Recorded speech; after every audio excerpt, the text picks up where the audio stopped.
Hello, guys, and welcome to another episode of No Holds Barred Wrestling Radio. We're going to debut here a new segment called Thumbs Up, Thumbs Down. Basically going over what we like and what we dislike in WWE at the current moment. I'm going to go up with my first thumbs up. Thumbs up to bringing back Evolution. I think they did a good job for bringing back Evolution. A good feud for the Shield, I think. I'm glad to see Triple H is getting back into that physical form as he does have a match at Extreme Rules in the tag team, and I'm hoping we see Nature Boy Ric Flair come back soon. Phil, any thoughts on this thumbs up here? On the Evolution comeback? Yeah. It's a good comeback. I'm liking how they're how Triple H is saying things like, Evolution's about adapting. If you don't adapt, you don't survive.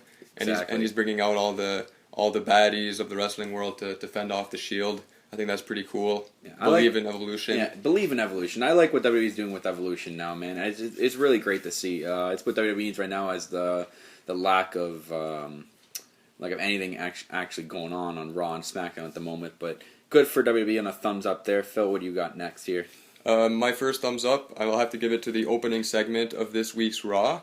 I liked how Brie Bella was out there celebrating with Daniel Bryan, because let's face it, the WWE knows that we know that they're getting married. I don't know, like, they shouldn't pretend like it's not a thing. And then we also have Stephanie, who came out, and I guess she's controlling Badass Kane right now, who's back in his mask. I'm liking the intensity we're seeing from Kane. Like 3 tombstones to Daniel Bryan on 3 different surfaces. 3 crucial tombstones, I might add. 3 crucial tombstones, giving Daniel Bryan a stinger. And like, this is like intensity we haven't seen from Kane in like 12 years. Like, he's just beating Daniel Bryan up. He's throwing monitors around like Brock Lesnar. Thankfully, he didn't hit any fans. And yeah, that's my first thumbs up. Well, my next thumbs down goes to Cesaro's new theme. My God, it's terrible. This is probably one of the worst themes I've ever heard in my entire life. It doesn't suit the character of Cesaro, the King of Swing now. I'm really hoping they go back to Miracla. WWE, you can't be giving these bad themes to superstars of Cesaro's caliber if you're trying to give them a push. You gotta do a better job, or bring back the old theme. There's nothing wrong with the old theme. No, it's so generic, and like, a guy of Cesaro's caliber, he needs a theme that'll capture your attention right from the beginning. And like a siren, like, come on, so many people have done that before. Ryback did a siren back with his ambulance match with John Cena last year, and Scott Steiner had the siren. Like, just find something new. Yeah. And I'll go with my first thumbs down. It'll have to go with Emma using the Cobra as a finisher. I don't mind a female version of the Cobra. I mean, if it's going to sell merchandise, go ahead and do it. It's a female Cobra. The young female fans will like it, I guess. But do the Cobra, and then please do the Emma Lock after, at least. Don't just go straight to a pinfall finisher. I gotta see that Emma Lock. It's such a good finisher. So a worst product added to the worst feud I've ever seen. The longest feud ever. I don't know when that feud's ever going to end, but come on, WWE. Get your shit right. That's going to bring to, let's lighter note, let's give me another thumbs up. I give another thumbs up to Wade Barrett and his push, finally. Before this Bad News Barrett kind of thing, they were repackaging Wade Barrett. Wasn't really sure what to do with him. I'm glad to see the Bad News Barrett character. A lot of fans love the Bad News Barrett character. I see this sticking with him for a long time. He deserves, I'm guessing he does deserve this title shot he gets for the IC title. I'm glad WWE is putting him in the finals for that. He was, before, he did have the same theme he had currently. I guess they didn't want to change that. Good, don't change the theme. But Wade Barrett, I like the Bad News Barrett character. Really? His theme, when the podium rises up, he had that before? Yes. Like before Bad News Barrett? Yes, he had before he was Bad News Barrett, he did have that theme when he came back from injury. Okay. He did have the same theme. I remember they were having these packages, these video packages, but that didn't really last long after. After that, they just kind of stopped with that. But I do like the Bad News Barrett repackage and him coming up on the podium, having some bad news, and now finally getting back to wrestling. Now he's back in the IC title picture, and who knows, maybe he'll be future IC champion. Yeah, I mean, things are looking up for Wade Barrett. I mean, he's got that theme, and like just the repackage as a Bad News character. I mean, it seems to be working out for him, and I mean, he was the NXT Season 1 winner, and he was the leader of the Nexus, and that didn't work out, and it looks like things are finally working out for him.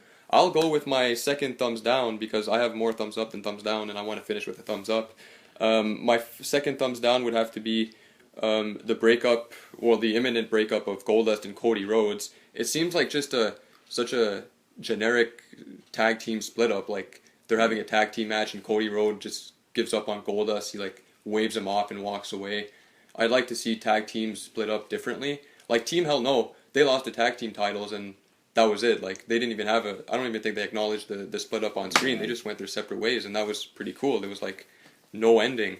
And like this Goldust and Cody Rhodes breaking up is just, we've seen it before. Basically, we've seen it before, and I think a lot of people have been waiting on this to happen. It sucks that you kind of want a tag team like that to split up, but I think a lot of people have been waiting. Okay, they've been planning on breaking them up for a long time now. When's it actually going to happen? People were thinking it was going to happen before WrestleMania or at WrestleMania, and now it looks like it's finally coming together. Maybe we're going to see a maybe medium-term sort of feud between Goldust and Cody Rhodes, just like they sort of did in the past. But yeah, who knows? We'll see where they go from there. I'm going to give another thumbs up. I'll continue with that right now to my girl Paige. Getting it done right now. She's on a 4-match winning streak. She had an interview with Michael Cole this week. It wasn't Triple H, it was Paige. I'm glad WWE is doing that. I actually took my time to watch that. Oh my God, Phil, this was a great interview with Cole. Basically, Paige saying that she's not a fluke. She's not here to this one-time thing. It's not like she just given. She says she wasn't just given this title shot, and it's true. She did work her way up from NXT. She put in all the hard work in NXT, winning that NXT Women's title, and now she's Divas Champion. It looks like she is going to be the future of the Divas division in WWE. Oh yeah, I mean, wrestling is her life. I mean, her parents are wrestlers. I'm pretty sure her brother is a wrestler, and I mean, yeah, I'm thinking she's in it for the long haul. I mean, she's only 21. She's got another 20 years in the WWE. So, and I mean, she's great. I mean, she's got that modified Scorpion crosslock. It's a great looking submission. I'm hoping we can see her first finisher executed properly, because the first time she didn't look too good. Yeah, the Paige Turner. But you know what? Good on Paige. I do hope WWE keeps on to her and doesn't let her go, man. She's great talent. Other than that, Paige, congrats. Yeah. And all right, I'm gonna have to go from a tag team splitting up to my next thumbs up, a tag team that's doing actually pretty well right now. Rybaxel. I mean, they're doing pretty awesome right now. They're winning matches, and I mean, we got to see a bit of their personality shine on commentary on this week's Raw. Like Curtis Axel, like, quite honestly, he was pretty boring at first, but I mean, he got to show a bit of his arrogance at the announce table on commentary, and Ryback as well. And then they ambushed the Usos after the match, I believe. And then, Ryback, he's changing his tagline to a Rybaxel rule. So I thought that was pretty cool. Rules, I mean, Paul Heyman rejects. They decided to team up together and show what they can do. And I'm thinking maybe they've got enough momentum to maybe capture the tag team titles. You know what? If you would have asked me about a month and a half or 2 months ago that Rybaxel was going to go far and actually get a push in WWE, I would have told you, no, screw off. This is probably one of the worst tag teams ever put together.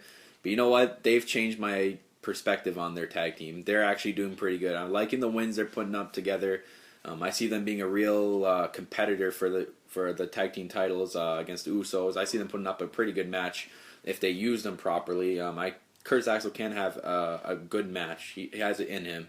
It's just we'll have to see what WWE has to do with that tag team and what plans they have for them in the future. Maybe not break them up, maybe keep them as a tag team, or if they do choose to break them up, maybe have them to have a good match feud. I see them putting a good feud together.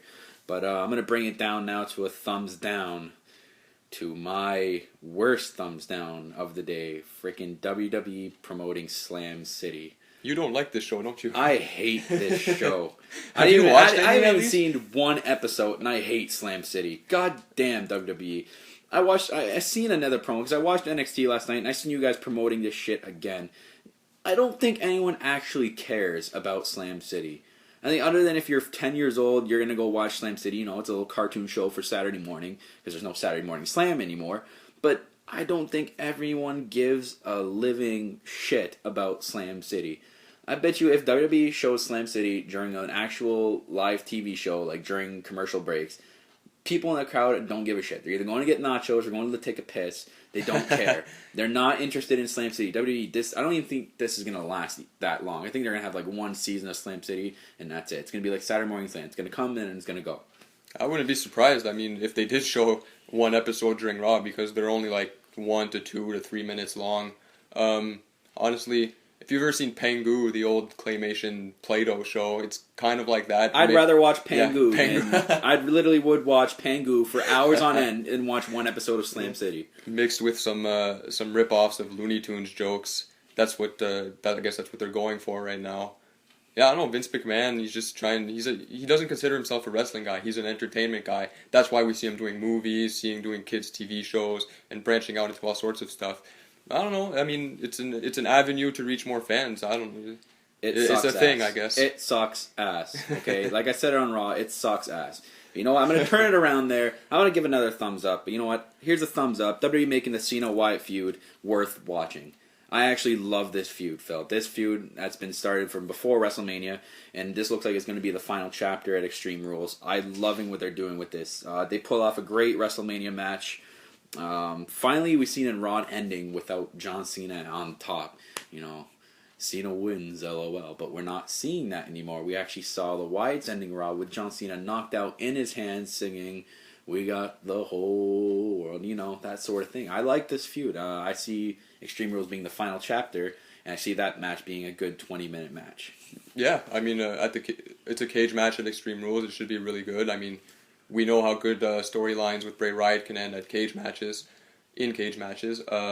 Yeah, just loving Bray Wyatt. He's definitely one of the more interesting characters to have debuted in the WWE in a while. I mean, I think for a while it seemed like WWE was trying to make more realistic characters with like real names. Like we haven't seen such outlandish gimmicks anymore. And like Bray Wyatt, sure he's got like real name Bray Wyatt, but I mean he's like a cultist, and this is just an interesting gimmick out of all these people who are trying, out of all these other wrestlers who are like trying to be like real people. Yeah, like generic type of character. I like the Wyatt family gimmick that they have going on between all three of them. To be honest, Luke Harper is a great wrestler as well. Yeah, Luke Harper, he's getting, well, when he's facing John Cena, the people are cheering for Harper, and like he's such a big guy, and he's doing suicide dives out of the ring, just a great talent. And Eric Rowan, well, I think he's a bit less inexperienced, but I mean he's a huge guy, and I mean he's got a long way. I mean, I don't know, this gimmick, I think it'll help him get over, and just working with Luke Harper and Bray Wyatt, it'll make him get more talent. And yeah, just Bray Wyatt, we don't know what his motivations are. Like, does he want to win? Does he want to lose? Like, they didn't win. They got disqualified, but they ambushed Cena and they ended up on top. So like, just I'm curious to see what Bray Wyatt's motivations are. Yeah. And on that note, thumbs down to WWE not using or bringing up NXT talent sooner than expected. WWE has a bunch of talent right now that are not doing anything. A lot of signed people that are still on the roster, and they're not doing anything. Zack Ryder, JTG, Kurt Hawkins. They recently Kurt Hawkins. Yoshitatsu. Yeah, Yoshitatsu. They just currently released Ezekiel Jackson, but they have all these superstars they're not using. Yet you have all these people in NXT that are insane, that would have great matches on WWE Real TV instead of NXT. I mean, I know you're trying to keep NXT relevant and people to watch NXT, but you know, sooner than later you got to bring these guys up. People like Bo Dallas, Adam Rose, Sami Zayn, Adrian Neville. Zayn. That's the number one guy I want to see brought up. I mean, he's doing house shows. Like he was doing the house shows in Saudi Arabia this week, and I mean, he's just such a great talent. We saw his matches with Cesaro on NXT, 2 out of 3 falls, and then their third match at Arrival. Like, just great stuff from Sami Zayn, and I can't wait to see him brought up. Yeah, WWE, you need to start bringing up these people. Maybe not too many of them at once, but start bringing some of them up there. I know you keep showing these Bo Dallas and these Adam Rose vignettes. Maybe have them debut sometime soon. We've been seeing these vignettes for the last month now. I think you're promoting them just a little bit too much and not actually having them wrestle. Maybe we'll see one of them actually debut at Extreme Rules. I'm guessing that's when either Bo Dallas or Adam Rose is going to debut. But NXT, I think, is actually greater than SmackDown. I watched NXT last night, and I actually really enjoyed it. There was no boring points to any of the matches there. They did a good job with the storylines, the backstage interviews. It's kind of weird how JBL is the GM of NXT. That kind of threw me off a little bit. Oh, yeah? Does he appear live or just via videos or something? There was the one segment actually backstage, which kind of interested me. He was talking to Paige backstage. I guess he told Paige she cannot own both titles, NXT and Divas title, and he stripped her of that title. Basically, they're going to have another tournament for that NXT Women's title now. So, and then we might see the culmination of that at TakeOver, is it? Yeah, that's the new pay-per-view Triple H announced last night as well. It's going to be WWE NXT TakeOver, which is going to be at the end of May. I guess that's probably when they're going to be the finals. Maybe they're going to start the tournament now and then lead up till then, and that's when the finals will be. Mm-hmm. Yeah, NXT, it's like Triple H's project, and I think in the past few years it's been working out really well for them with the Shield and the Wyatt family coming up, and just some great talent coming from NXT. Yep. I'm all out of thumbs up and thumbs down for this week. That's it. You get a little Batista thumbs up, thumbs down. Other than that, that's it for this segment this week. I'm your host Kyle, my co-host Phil. Thanks for listening to No Holds Barred Wrestling Radio. Be sure to hit that like button, subscribe, follow us on Twitter at No Holds Barred WR. That's it. See ya.